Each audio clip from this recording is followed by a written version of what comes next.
হাতে গোনার মাত্র কয়েকটা দিন তারপর উমার আগমন সপরিবারে মর্তে।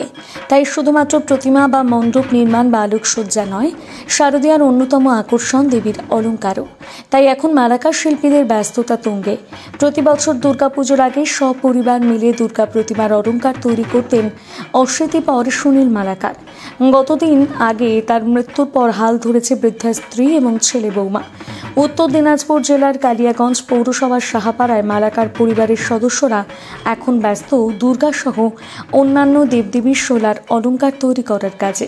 বংশ পরম্পরা ধরে মালাকার পরিবারের সদস্যদের তৈরি করা শোলার অলঙ্কার পৌঁছে যাচ্ছে উত্তরবঙ্গের বিভিন্ন এলাকায়। প্রয়াত সুনীলের ছেলে রবি মালাকার এই বিষয়ে কি বলেছেন শোনাব। এই সময়টা আমরা দুর্গাপূজার সেট গহনা তৈরি করি, ঢাকের সাজ এবং আদের সাজও তৈরি করি।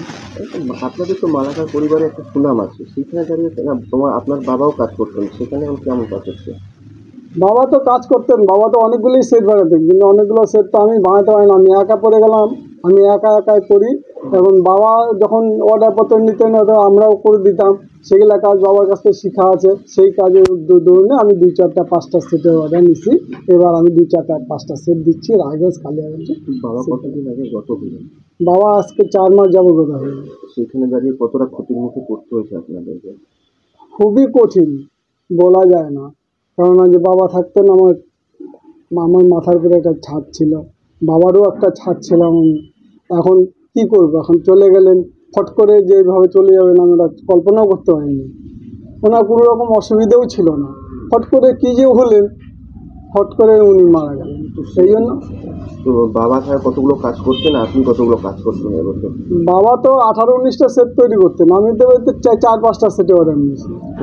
এই সেটগুলি কোথায় কোথায় যাবে? এটা রায়গঞ্জ কালিয়াগঞ্জ 2 জায়গায় হয়। এই সামগ্রীগুলি কোথা থেকে আনেন? এগুলো আমরা ইটাহার থেকে কিছুটা নিয়ে আসি, মালদার থেকে কিছুটা নিয়ে আসি, এবং এই সামগ্রীগুলো সব কলকাতা থেকে আগের থেকে নিয়ে আসতে হয়।